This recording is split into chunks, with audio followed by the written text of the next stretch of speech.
Hello everyone, welcome to the Global BizApps Weekend 2021 powered by Digital5 Champs. It's day 2 and we hope you are doing well and keeping safe. I'm Shalini Goel moderating this session along with Vivek Patil. This session is presented by Gopinath Reddy from Telangana, India. He'll be talking about storage and Dataverse. A brief introduction about him. He's the technical architect at Fint currently. He's an ex-Microsoft and have nearly 11 years of experience in Dynamics 365 CE and Power Platform. He's passionate about learning new technologies and blogs quite frequently.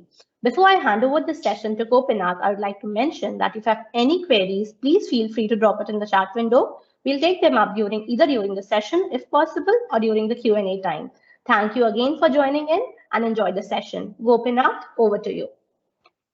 Thank you, Shalini. Thanks a lot for the great introduction. And thanks everyone for taking time today and joining this session, that too on the weekend. I completely understand how weekend is. And thank you organizers for like D365 Champs for organizing this event. I'm pretty sure it's not an easy task to organize an event for 2 days and bring people on one platform. Personally, I'm a very big student of your events and blogs you publish. Everything, whatever you do, I completely follow that. So coming to myself, as Charlie mentioned, I have 11 years of experience and completely into Dynamics 365 space, and I am an ex-Microsoft, currently working in Fin Solutions India. Today's topic is storage and Dataverse, and this session might be redundant if you have already attended an event at our community on Dataverse yesterday. But yeah, I think that should be fine because there would be some newcomers here. So without wasting any time, let me share my screen quickly and start the topic.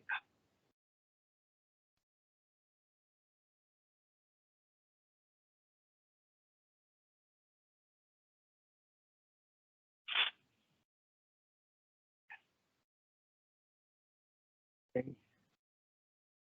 So hope you guys are able to see my screen. Yes, we are able to, Gopinath. Yeah. Wonderful, wonderful. Okay, so let me start with the topic. And today's topic, as I mentioned, storage and Dataverse. First, I will be covering a couple of things on the storage. Then I will be jumping on to the Dataverse topic. So storage, it's a big word, right? So we all know how we used to do the capacity management earlier, like at least the people who are working on the previous environment, previous Dynamics 365 versions like CRM 2011, 2013, 2015 till at least 2016. We always used to have only one box for storage. Like everything, whatever we do, that will be into one box. Let's say when I say everything here, that would be the data, or maybe the files, or maybe web resources, the attachments, everything. All the data would be into one box. And we all know how critical and how we were facing an issues with the storage when it is like obviously it is exceeding.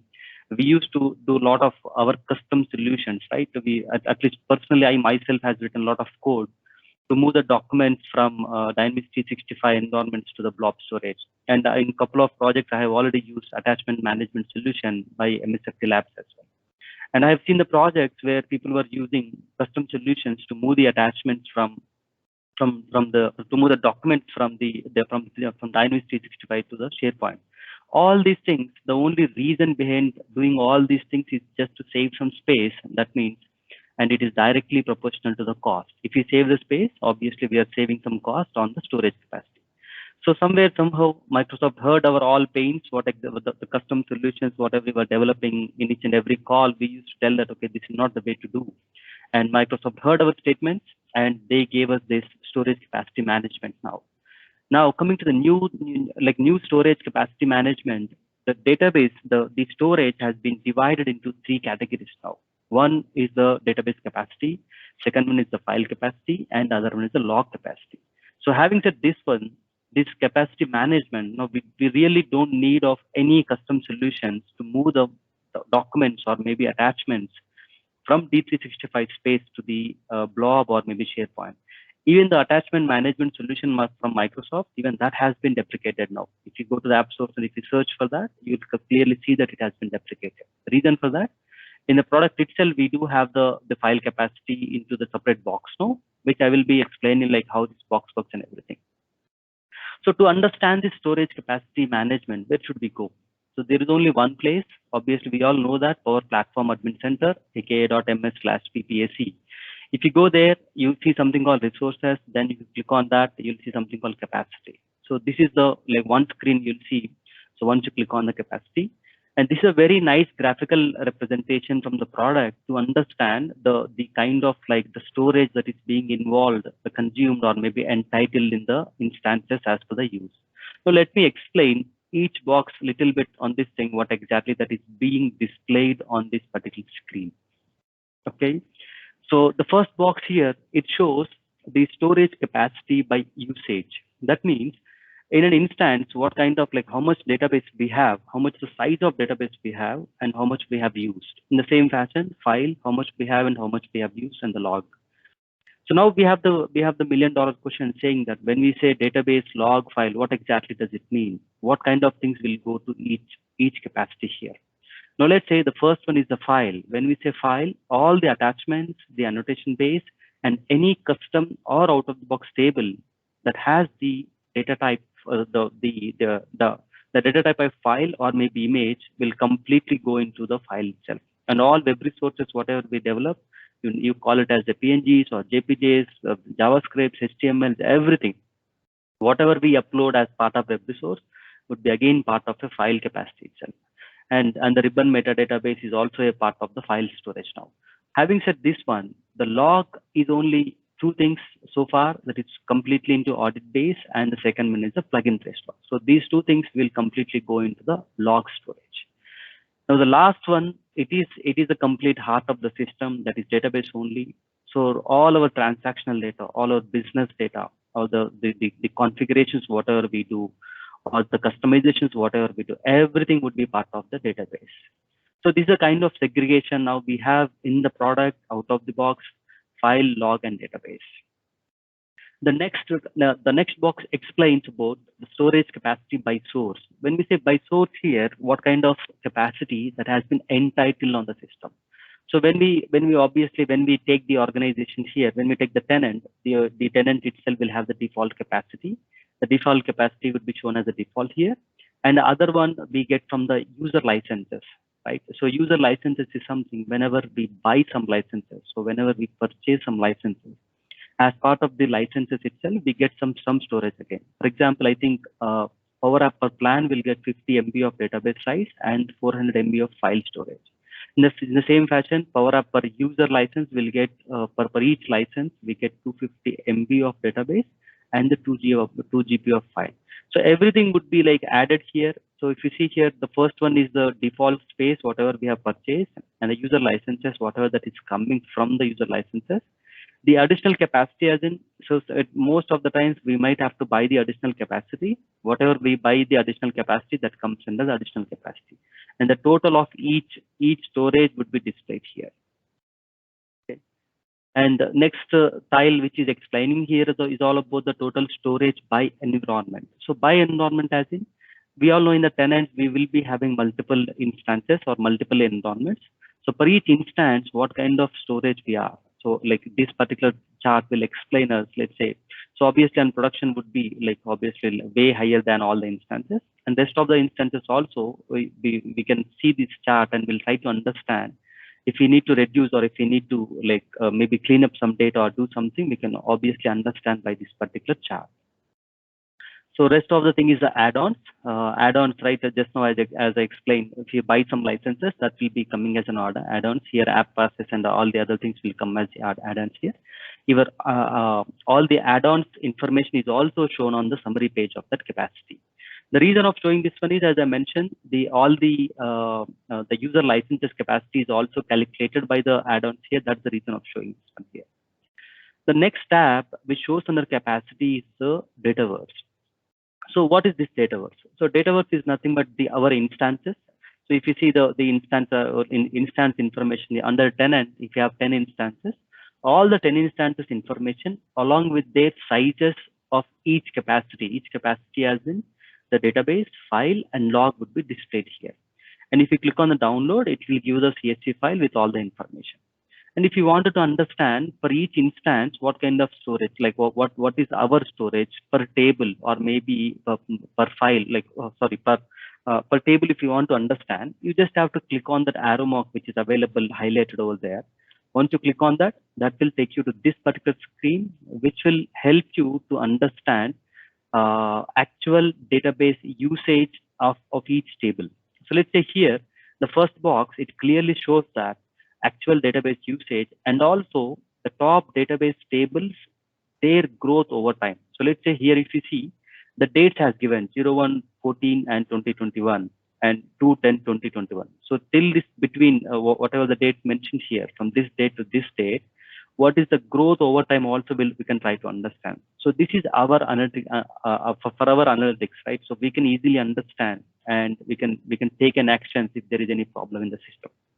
And also the top files the tables on and their growth time is displayed on the second box here, and actual log is also displayed on the third box. So the three lines whatever you see here, the three lines whatever you see here, if you click on the three lines, you can view the graph in the full screen. The reason of displaying the graph in full screen, we might have to understand, because this particular graph is not really like visible to understand on which date the data has increased or maybe decreased. If it is in a full screen, obviously it really helps us. So that's the reason of showing this particular graph on the full screen. And also we can download the PNG for our reference purpose and understand the things. And the last but not the least, now Microsoft has given us to provision to download the capacity of each table. The third option, once you click on these three dots, would be download CSV, which will give the file which has the capacity of each table. So that will be something like that. When you download the file, it displays the tables and also the size beside that. So this is a great usage, right? We don't need to do all the queries and everything to understand the size of each table. So this particular download will help us to understand what is the top table which is taking the space. And if you need to take any action on that, yes, we can take that. And let's say if you are like over of the size, like let's say if you are like done with the capacity, what should we do? So the only option we have to do is like buy the storage. So where can we buy the storage and what is the cost associated to that? If you are a global or maybe the billing admin, you directly navigate to the Microsoft 365 Admin Center, billing and purchase services. You can search for a term as capacity, then you will see the screen like that. So if you see the storage, the amount that is given for the file storage, file capacity is just $2 per month per GB, obviously, and for log it is $10, and for the database it is $40. So previously it was not the case. When everything was into one box, we used to pay the same amount for the file, same amount for the log, and same amount for the database. Now it has been segregated. Now we are saying so much of cost for an organization who are implementing the great solutions on the Dynamics 365 space. So $2 file is like, I would say it is nothing for an organization. They can obviously they can buy the storage whatever they want, and we don't need to build the custom solutions to move the attachments from D365 to some other space. The attachments can still stay in D365 in Dataverse itself, and the cost can be only $2 per month. So now the benefits of the new storage, as I mentioned, the major benefit of the new storage is the cost for the organization. It is saving a lot of money, and the scalability with purpose-built storage management solution. So it was not the case earlier. We never built any storage management solutions on D365, but now considering the cost of the file capacity, we can build the storage management solutions as well. And it is giving an ability to build new business scenarios and also the flexibility to create new environments. So if you are saving the storage, then obviously we can create multiple environments. It could be development or like whatever the usage we wanted to do, we can always use that.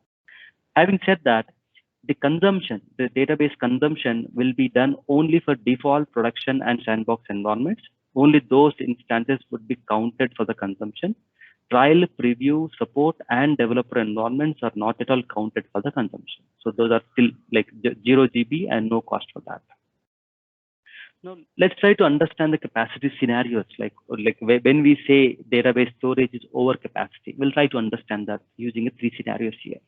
So here, if you see on the PPT you're seeing on the presentation, the database size entitled was like 100 GB and consumed was like 110 GB. So this is a clear short understanding of this tenant is 10 GB over in database usage, and we have to buy a space or maybe free up some storage. Log and file are good because log still we have like entitled 10 GB and consumed 5 GB. And file we have like 400 entitled and 200 GB used. So this is a space where we have to buy the database storage per GB $40, as I mentioned just now. We have to buy that, or maybe we might have to free up the space. So the other one is the log storage over capacity, when we say that, then we have entitled as 10 GB here and the consumed is 20 GB. So like this is a clear picture of, again, this tenant is again 10 GB over in the log usage. And also if you see the database storage here, it is entitled of 100 GB and the consumed is 95. So whenever we are buying some space, it is always to understand the other capacities as well, so that we can try to understand if you need to buy that as well. So in this scenario, only 5 GB is left for the database. I would recommend to go and buy some space for the database as well, so that we don't really enter into the problems. Or maybe we can always free up some storage. I will explain the scenarios like on how we can free up some space, everything. I will explain those things as well in a couple of minutes. And the last one is the file storage. So file storage, again, it is a similar picture of as log and database. So it is like entitled 200 GB and it is like consumed is 290. So that means we are again like leaving 90 GB here. So this is 90 GB over and we have to buy the space here. So these are all the three scenarios which we have in the system as of now. As the capacity management is divided into 3 database, log and file, we have 3 scenarios here. Now, what will happen if the storage capacity is exceeding or exceeded? If it is exceeding, so recently Microsoft has given has added a provision that is being the notification has been sent to the tenant admin on a weekly basis. If Microsoft identifies that our organization has 15%, only 15% of the space available in the system, it sends an email. It normally sends 3 emails, 3 notifications. One is for the 15% space available, and the other one is 5% space available, and the last one is when we are done with the storage, our storage, and when it is like overage. So these are the 3 notifications would be sent to the tenant admin to take an action so that there will not be any problems with the future actions. So what will be the problems that comes into the picture when the storage capacity is exceeded? So these are the problems. So when the storage capacity is exceeded, we can't really copy an environment or restore an environment. We can't create a new instance because obviously we all know that creating a new environment requires 1 GB of capacity. And we can't convert the trial environment to the paid environment. And we can't recover the environment. And also we can't add the Dataverse database to an instance. Now, having said this one, so I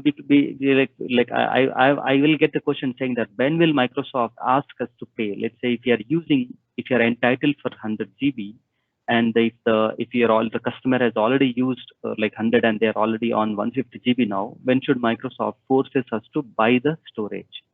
So whenever we are doing all these operations, the first thing Microsoft asks us in the portal is to buy the storage first. Once we buy the storage, only then it will allow us to move with these actions. Otherwise, whenever there is a renewal licensing is happening, whenever there is a renewal of license we do, then the first thing which we have to do is we must buy the space or maybe clear the space to renewal the licenses. Otherwise, Microsoft will not allow you to renewal the licenses. That's where we get caught, right? Whenever we need to do something, Microsoft will understand, okay, this is what it is, and we have to pay for that. And like in most of the cases, right, Microsoft also heard our like concerns, right? So let's say there is a production and somewhere on the production, the customer has already used the 100 GB of entitled database storage, and they're already like over 50 GB. That means they're all 150 GB, and there is an issue on the production. So Microsoft also understands that here, even though they mention copying an instance is not really like feasible for the exceeding if the storage is exceeded, but they are giving us a temporary extension. So like whenever we create a support ticket, the first thing the support team asks us to copy an instance to reproduce the issue or maybe the scenario for the troubleshooting purpose, right? So to do that, first of all, we have to copy, and if you are out of space, obviously Microsoft will not allow you. But there is a provision to get the temporary extension to copy or maybe restore an instance. So so whenever we log in as a tenant admin into the Power Platform Admin Center, then if you can select in any instance and select a copy on the menu bar over there, and I think it asks you a couple of options to enter. When you enter the couple of options, select copy and confirm, then this page will occur saying you can always request for an extension. So once you request for an extension, the Microsoft will automatically create a copy of that particular instance, and we should be happy to give that instance to the support team. However, there are little bit of limitations to the extension request as well. So what are those things? the extension request, whatever we do, that has the extension is always at the tenant level. And extension does not allow you to create a new environment. Obviously, we don't need to create a new environment to really understand, troubleshoot the scenario, right? Just a copying instance will be more than enough. So it doesn't allow you to create an environment. And we can all, as an organization, the extension is only requested for one time. And after one-time extension, again, you will not be allowed to copy and restore environments. Again, you'll be blocked. Again, the same pop-up will come to buy a space, to buy a capacity, or maybe to reduce the storage usage. So that's what it is. Now, having said that, I was talking about like how to like free up some storage, right? Now, let's try to understand from out of the box side what kind of things which we can do to free up some storage space. So at the database level, we have these six methods to free up some space. The very first thing is delete workflow instances using a bulk deletion job. So workflow instances, as in the workflow instances, the workflows, whatever we run in the system, whatever they are succeeded, we don't really need those things. So we can create a bulk deletion job, and we can schedule that to run every 30 days so that it automatically runs, it takes care of the deletion. However, so I would not recommend to go with this job to take care of this thing even while creating a workflow itself. We have a checkbox while creating a workflow saying that automatically delete the successful instance or something like that. If you check the checkbox, we don't need to really create this bulk deletion job, because when the workflows are successful, then automatically the record would be deleted from the system by out of the box, and we don't need to really create this bulk deletion job. The second method we have is evaluate and delete the suspended workflows. So this is little critical, and we have to evaluate while deleting these particular workflows, because suspended workflow instances are nothing but the workflows that are failed after waiting. So after it might have waited from some resource and it might have failed. So if it has failed, that means there might be some technical problem with that thing, or maybe some logic issue. So we have to understand that. So to understand that, first thing is we have to evaluate very clearly, properly, to understand what was the reasons of this one. And after that, once we understand the reasons and everything, getting the logs and everything, then we are good to delete these things as well. The third one we have is remove bulk duplicate reduction jobs and associated copies of the duplicate record. This is simple. We just have to go to the settings, data management. Then you see something called duplicate reduction jobs. Once you go over there, you just have to select all and delete those. And fourth one, delete bulk import instances using a bulk deletion job. So this is also similar to the first step, whatever I mentioned. We just have to create a bulk deletion job and select the job tab as import here. So that way we get all the import instances, and whatever those are succeeded, we can delete those things. And the fifth one is about the bulk delete. So whenever we do the bulk delete in the system, the out of the box automatically create a bulk delete job in the backend. So obviously once the deletion is happened, then we don't really need these system jobs. So these jobs also can be cleared to save some space. So this system job, we can create a the bulk deletion job and select system job where job type equal bulk delete and status reason as succeeded, and also schedule this thing for 30 days so that it automatically runs and takes care of declaring the space here. The last one is remove the columns that are not needed for searching and tables. We all know, like Microsoft always recommends, if some column is not really needed for searching, we have to uncheck that particular column so that it really improves the performance, and also it does not really create indexes in the backend.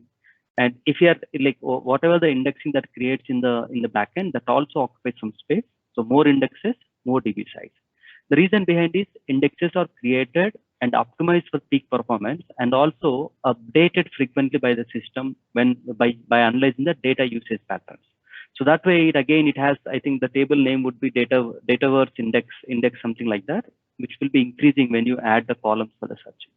So we have to revisit the columns and understand if there is no requirement, you have to uncheck those things. And last one is delete the unwanted instances. So for some reason, something we might have created on instance, for example, to reproduce some issue, maybe support team might have asked, or maybe some other XYZ reasons we might have created an instance. If you're really not using that instance, delete that instance so that again it saves some space for us. So these are the 6 methods we have for the to free up the storage space for the database side. Now let's go through the things for the file as well. So file is like there are only a couple of very limited options for us. The first thing is remove email attachments using advanced find. This is a filter query we can add, but obviously I would not really recommend this one to do because the file storage capacity is just $2 per month per GB. So we don't need to clear the attachments here. The reason behind like not recommending this option is this is a business data. We might have to get the confirmation from the business asking, okay, this is what we are doing, and if they are fine.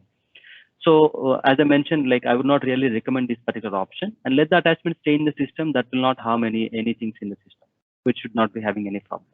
But yes, we do have a mechanism to delete those. So we can always delete the attachments via advanced find by applying the right filter, or maybe we can always have the bulk deletion job created with some filter conditions like this and schedule it so that it automatically takes care of the attachment deletion. But just be cautious, it is a business data. We have to understand and also get the business confirmation before doing this one. And the last one is the same thing again, that is the same thing, I guess, yeah. And the log. So log is like the delete audit logs is not our piece. Again, it is again the business confirmation. So like if you are like if the business is okay to delete the audit logs from the last year or maybe last month, something like that, we can always take the understanding from the business and delete the audit logs. Plugin trace logs, it's completely for the consultants or the developers who are working on the system. So obviously we don't really recommend to enable the plugin trace logs on the production instance, so that I think because on the production a lot of people might be working, and if you switch on the plugin trace logs for all the things, then the space, like a lot of space would be occupied by those things. So we don't really recommend, but to reproduce some scenario, to understand some things, if you really enable the plugin trace logs, once you are done with the understanding of the scenarios or maybe issues, delete those things, because anyway that is done. We don't really need those things. So you can always create a bulk deletion job for these things as well to delete the plugin trace logs. Now, when I was preparing for this particular session in the Power Platform Admin Center, I have seen this particular new UI altogether, which is saying to delete the audit logs, we have a new feature altogether. At least in my experience, I used to write a lot of console applications to delete the audit logs. Now we don't need that. So if you see, it has given a box here saying auditing and delete audit logs. When you click on the delete audit logs, we are getting some small screen here, which is asking to select the radio buttons here. If you want to delete the audit log by table, or maybe the access logs by people and system, that means like auditing already logs the user whenever they log in, whenever they do some actions, right? Even those things can also be deleted from here.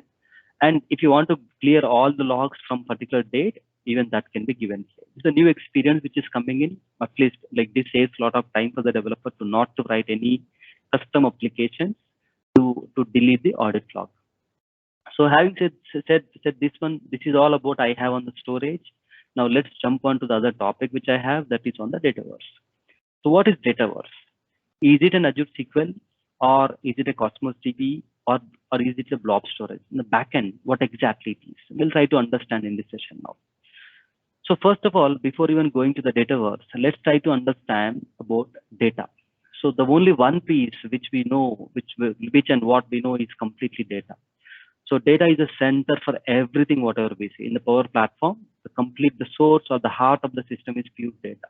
So once we have the data, only then we can play around, right? So from where the data comes? So data normally comes from the connectors. So whatever the connectors we have in the system, so maybe it could be from the outside, maybe from SharePoint, Excel, SQL, or whatever the connectors we have. I think 470 plus connectors we have in the system, or in-house D365 applications. So that's where the data comes. That's the connectors from where the data comes. Now, once we have the data in the system, so Dataverse will make use of data, and that will become the backbone for all the things. When I say backbone for the Power Apps, when whatever the actions we take, that is also on the data. The virtual agent is again for the chat box, we need the data. For the Power BI to analyze, to know your data, to understand more our data. And the automate, again, the Power Automate, the workflow engine uses the data to automate the things. So I would say Dataverse is not just a SQL database or some box sitting somewhere. It is a database which has some 15 years of experience, and it has evolved like anything in these 15 years. It has seen a lot of people concerns, a lot of solutions, a lot of organizational problems, everything, and it has accumulated everything, and it has grown up like anything. That means it is a database with some 15 plus years of experience. That's what I call. And the next one, let's say, what is Dataverse, right? So what is Dataverse as in? It's a cloud-based and low-code Dataverse and app platform. It structures all the variety of data and business logic to support interconnected applications, and available globally, geographically, obviously, as it is on Azure, it's on cloud, it is available on globally and geographically. And as we have data in place, it really allows us to do deeper insights. We can always analyze our data to make some decisions on the data. And the last thing is, it is the greatest data infrastructure to enable any business insights that really saves time and cost. We don't really bother about any infrastructure. The Microsoft is automated, is by default, it is giving us. We just have to purchase it and start using for the business. And it is very easy and very easy to manage and secure data. And it works with any type of data in the system. And it can integrate with multiple sources. As I mentioned, we have like 470 plus connectors in the system as of now, and it can integrate with multiple sources. And we can always do the integrations here. And last but not the least, it's completely maintained by the Microsoft. Okay, so what is Dataverse designed for? So the reason for designing the Dataverse is data is center for everything, and for everything, like for business to today and powers insights that can drive what it should do tomorrow. So that's the data, right? So data is a center for everything. It's a central repository for the business data, and they can always, the Dataverse is designed to build like n number of Dynamics 365 solutions, and it's the connectivity to all the Power Platform components.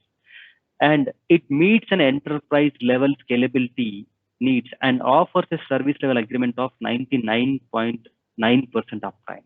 So because that it is sitting in Azure, obviously it has the same service level agreement of 99.9% uptime. So this is what Dataverse is designed to do. So let's try to understand what type of data we have, right? So data, there are always two types of data. One is the external data, which is completely outside of the system. And the other one is the internal data, the data which lives inside of our platform. Now, the only reason how do we get the external data into the Dataverse for our data, for our usage, or maybe for our business scenarios? The only thing which we have is the make use of the connectors. So connectors, we can always use the connectors that are already built in the system, or maybe we can use our custom connector as well. So by default, as I mentioned, I think 475, yeah. So there are like 475 plus connectors in the system, which are completely out of the box. We can use those things for all our like day-to-day activities. Or also, if there is any data which doesn't have any system which doesn't have a connector, we are always there is a provision to create a custom connector in the system. They can use that for our purposes. And as I mentioned, right, so Dataverse is not just a SQL database. It is a database with 15 years of experience. And when you have experience of this much, obviously you become smart. You don't really you know all the things. So that's what it is. Dataverse is very smart, and it can automatically scale to the whatever maybe the scaling it has to do. It can easily do that. That's the only reason it automatically meets the enterprise level scalability needs and offers a service level agreement of 99.9%. That's what it is, right? So just now we discussed. And the apps, whatever we build and for which we need the connectors, and for what we need the connectors and for what we have to use the Dataverse. So as I mentioned, Dataverse is kind of backend for everything. We need for Dataverse for everything. But the connectors, if you're building a Canvas apps, yes, we need the connectors. If you're building a model-driven apps, we don't really need the connectors here. We can directly, because we're already building some app on the Dataverse itself. Power Portals also doesn't need any connectors. Flows, yes, we all know we need the connectors. AI Builder also doesn't need connectors. Power BI and virtual agents needs a connector to get the data from the Dataverse or maybe some external system. So it allows us to use our data in all ways. That is what the Dataverse is. In a simple definition, the Dataverse, if I want to give that, so that is what it is. Dataverse easily structures a variety of data and the business logic to support interconnected applications and process everything in a secure and compliant manner. This is a single definition which we can get from the Dataverse. So what's in the box? Let's try to understand what exactly is in the box of Dataverse. This is a diagram which I have obviously I have like taken from the one of the sessions that were given by the Ryan Jones in one of the sessions. So this is what Dataverse. It is an API, the application programming interface, and it has these many things like security, logic, data, storage, and integration. So all these things covers the Dataverse. So let's try to understand. Let's go in detail of little bit of each topic here. Let's start with the security for now. So security is nothing but Dataverse uses Azure Active Directory and access management mechanisms to help and ensure so that only authorized users can access the instances. And also because of its Azure nature, it natively supports the encryption of receiving as well as storing the data. So whatever the data that is being received and stored, it's always like encrypted. Now, as I mentioned, the authorization, and we all know we were like from the Dynamics 365 days, Microsoft has given us like a lot of security levels. We use security roles, we have security roles, we have field level security, and which will allow us to support the authorization of a row as well as a field level by using the security roles or the field level security. And there are a lot of other security mechanisms, right? The hierarchical security or maybe the access teams. There are a lot of other things like this. So this is all like given by the Dataverse as part of security to us. The next one is the logic. Oh man, so logic is completely the developer piece. It's our piece. It's a consultant's piece, right? So the Dataverse allows us to apply our business logic, the business logic at the data level. So which means regardless of a user interacting with the data, the same rules apply from wherever the user is really interacting with the data, the same rules apply. So we can build workflows, the business rules at the entity scope level, and the plugins like whatnot. We can do whatever we want using our logic here, the custom, the business logic, or maybe the complete. I would always call the logic as a developer piece here, because we are here to make this happen as per the business requirements. And the next slide is about the data. So as I just mentioned, data is the center of like everything, and it is in the heart of the Dataverse. So without data, there is nothing to do, right? Dataverse offers the control to shape our data and allowing us to discover, model, validate, and report. So this control ensures your data looks the way you want, regardless of how it is used. Right, and also Dataverse allows to connect. I think just now somewhere I was listening to the sessions, right? I think we have connected the data to Power BI, and there are a lot of things which we have done. So the same thing, right? Dataverse allows us to connect the data using Power BI, and once we have the data in the Power BI, it's all about our creativity. I really like the session that was given recently, like triggering the Power Automate from the Power BI. So that's all the creativity we have, right? Once we have the data, yes, it's always our creativity to do a number of things. So next thing is storage. Storage is all about the infrastructure and scalability. As I just mentioned, like Microsoft has already taken care of all the infrastructure and scalability and giving the service level agreement of 99.9%.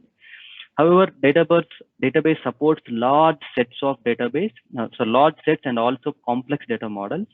At least I was going through the article, the Microsoft documentation. I have read somewhere saying that each instance of Dataverse, it can support 4 terabytes of data.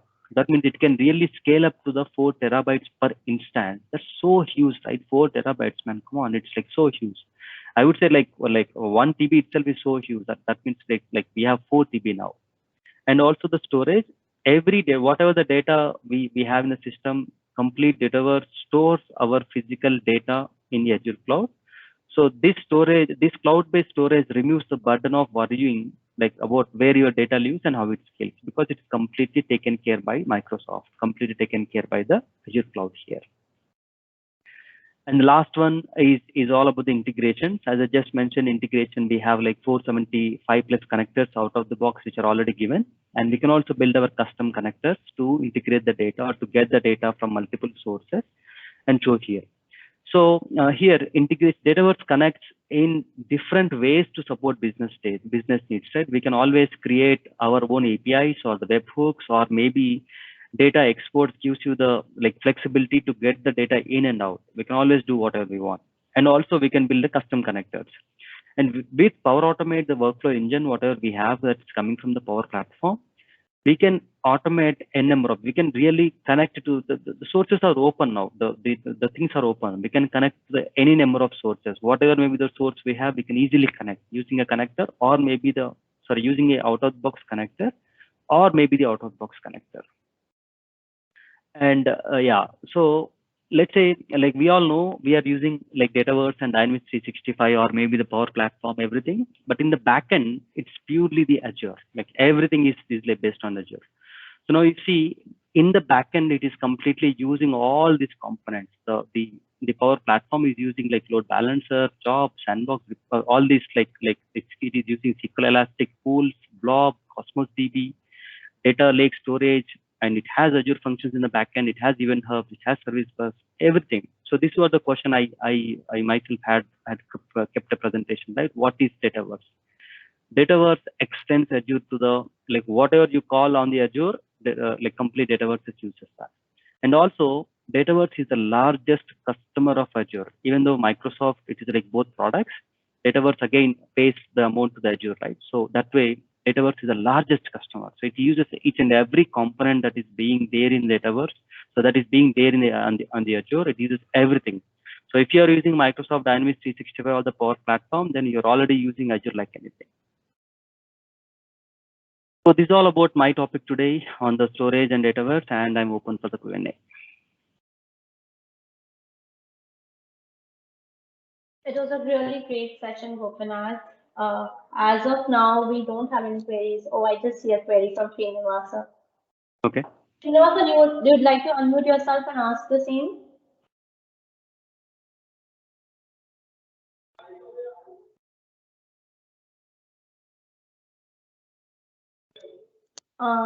Maybe I can read out. That's fine.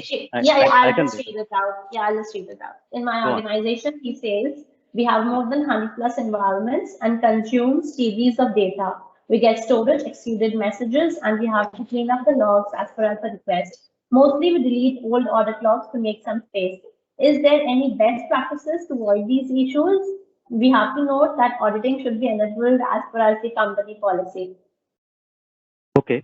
So just now I have shown one screenshot, right, Srinivas, we don't need to really delete the audit logs manually going forward. There is an option here. Whatever the data you want to delete, you can select this checkbox. This would be applicable for the new instance.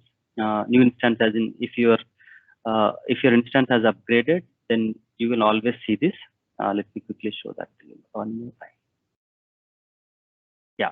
So this particular thing, you can click on this delete, and it automatically applies by table. Select this one and select this delete. It will automatically delete. However, so as I mentioned, deleting the audit log will not really save a lot of space here. You have to understand you can download the sizes for each table from, I think, from this place, right? Let me show you. Yeah, from here, if you go to this screen, Power Platform Admin Center, Resources, Capacity, and these 3 lines. If you click on the 3 lines, you will see something download CSV, which will give an kind of a CSV like this, where you can obviously analyze your data, or which table is really growing like anything, so that you can do your own logics over there, why that particular table is growing, and take an action on that. Maybe you might have to archive some data. Now, obviously, archival also, I would not really suggest to do some kind of custom solution so far, because Microsoft is coming with the archival solution. At least maybe next year, mid, we might have some solution from Microsoft itself for archival mechanism. So don't really take care of any archival mechanism on our own, because obviously product is coming, we don't need to do anything here. So you just have to keep a monitor on these tables, understand the sizes, and take an action on that. And also trace logs and all the workflow instances, the 6 methods, whatever I have shown you. If you can take care of that, I think that also really saves some space to you. And 100 environments is really big, actually. I mean, or all those production instances, how is that matter? 100 is so huge. And each instance carries 1 GB. That means if you have 100, then obviously you're already you're saying 1 TB of space over there. log option for old environments? No, actually, it will be coming automatically from Microsoft side. It will be, I mean, it will apply the things automatically. We don't have any option to enable from our side.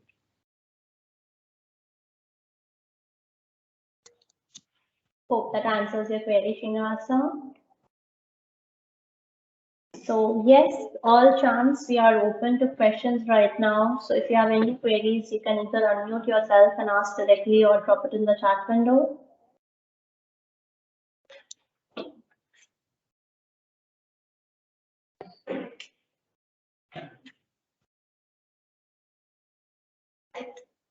I feel there are no queries open up as of now. We finished wonderful. quite early. Yeah.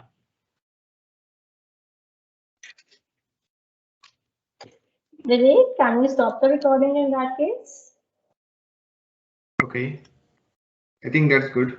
So thank you, Gopinath, for a very deep dive session for these things. We very well understand these are one of the needs which customer always comes, and for us it always comes that why and where my data is going, and if where I have to go, and if I have to go and delete some of the data from my database. So this was really insightful session, and we are going in some of the implementations where we are facing these challenges. So from my side, I had one question, like, is there any possibility if we reach out to Microsoft and ask that if we can get this particular thing rolled out for a specific instance of the customer? Any idea on this? Actually, no, because in the Microsoft documentation itself, they clearly mentioned it will be coming over time. So they're already like upgrading all the instances, right? There are a lot of changes coming from the Microsoft side. So they're already like in line, like one or the other time in next couple of months, I think they will be automatically upgrading all our instances to that. Okay. Okay. Yeah. So thank you, Shalini. We can close this. Thank you, Puna, for your time. Thanks everyone for joining. And Thanks, Gopinatha.